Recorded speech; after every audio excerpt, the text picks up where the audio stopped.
आज मेरी तीसरी साली की शादी की सालगिरह है।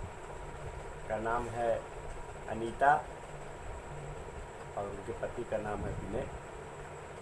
इन लोगों के शादी के उपलक्ष्य पे मैं सोचा कि रामचरितमानस की चौपाइयों से इन लोगों का अभिनंदन करूं, इन लोगों को बधाई दूं। तो रामचरितमानस में है चौपाई सती अनुसुईया के प्रसंग में कि एक हे धर्म एक बतने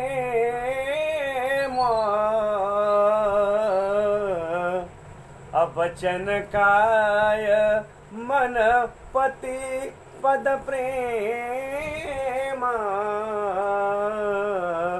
बचन काय मन पति पद प्रेम।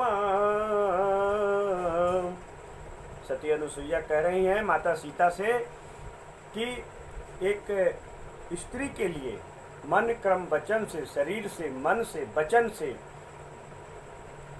एक ही जो है धर्म के पति की सेवा, पति के अनुसार चलना, यही पति का धर्म है, यही पत्नी का धर्म है। और हमारी साली इस पथ पे आरूढ़ हैं और बड़े बखूबी अपने दाम्पत्य को संवार रही हैं और अपने घर गृहस्थी में, ससुराल और मैके में बढ़िया सामंजस्य स्थापित करती हैं। और वैसे वो विद्वान हैं, शिक्षक की नौकरी करती हैं, तो शिक्षक का पहला काम है कि आदर्श उपस्थित करना। तो ऐसा आदर्श वो उपस्थित कर रही हैं, इसलिए उनका जीवन सबके लिए अनुकरणीय है। उन्होंने शादी के बाद जो है जाकर के लगातार पढ़ाई पढ़ते हुए और सरकारी नौकरी हासिल किया है। ये काम बहुत ही अनुकरणीय सबके लिए है, भावी पीढ़ी के लिए, समाज के लिए, सबके लिए।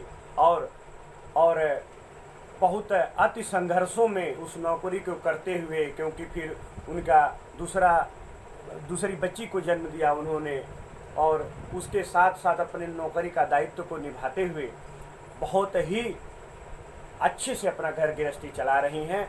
और दोनों परिवार के बीच में बढ़िया तालमेल बैठाते हुए, सामंजस्य बैठाते हुए अपने सास ससुर का बहुत ही मान मर्यादा करती हैं और लोग बहुत अच्छे से अपने दाम्पत्य को चला रहे हैं।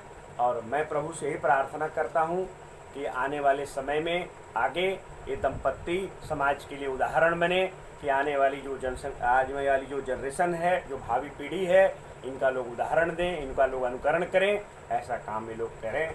विनय के बारे में भी मैं यही कहूँगा कि वो भी अनीता के साथ तालमेल मिला करके ये लोग दोनों अपने घर गृहस्थी को चला रहे हैं। क्योंकि आजकल के समाज में दंपत्ति बहुत बड़ी रीढ़ है, समाज की बहुत बड़ी रीढ़ है। और ये दंपत्ति अगर दीर्घायु हो करके एक कदम से कदम मिला करके अगर अपने पूरे जीवन का निर्वाह कर लेते हो तो बहुत बड़ी क्रांति लाते हैं, बहुत बड़ा परिवर्तन लाते हैं, बहुत बड़ा पथ प्रदर्शक बनते हैं, बहुत बड़ा अचीवमेंट खड़ा कर लेते हैं। तो मैं तो सारे दंपत्तियों से ही कामना करता हूँ कि आप लोग जो है यही उदाहरण प्रस्तुत करें अपने धैर्य से, अपने संयम से, अपने त्याग से, अपने कर्म से, कि आने वाली जो भावी पीढ़ी है, आज जो इतनी अदालत में मामले जाते हैं, इतनी जो है लड़कियों के साथ इतना अत्याचार अन्याय होता है, तो मैं यही कहूँगा कि सारे लोग अपना तालमेल बैठा करके और आगे ऐसा रास्ता प्रशस्त करें कि आने वाली जो भावी पीढ़ी है वो इस दंपत्तियों से नकल करे कि कैसे हमको धैर्य रखना है, कैसे विपरीत परिस्थितियों में जो है आपस में तालमेल मिलाना है। क्योंकि किसी संत से कोई लड़की पूछी कि मेरी शादी हो रही है तो मैं ससुराल जाऊंगी, तो स्वामी जी आप कोई टिप्स दे दीजिए। तो संत ने कहा था उनसे कि देखना, ध्यान देना, वहाँ लोग बसे हुए हैं, तुमको बसना है, तो इसका ध्यान देना।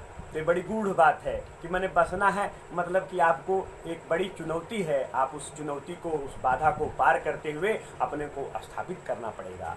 और ये जगत जो है, ये जगत भैया ये जगत प्रयोग मांगता है। जो प्रयोग करके अपने को स्थापित करता है उसी को ये दुनिया सलाम करती है। नहीं तो आप जो है बिखर गए, टूट गए, फेल हो गए तो आपको कोई पूछने वाला नहीं है। इसलिए अपने धैर्य से, अपने कर्म से, अपने ऐश्वर्य से, अपने त्याग से इस जगत में अपने को स्थापित करना पड़ता है। तबे जो है जगत आपका लोहा मानेगा और तबे आप जो है जगत में जो है एक रास्ता आप बना पाएंगे।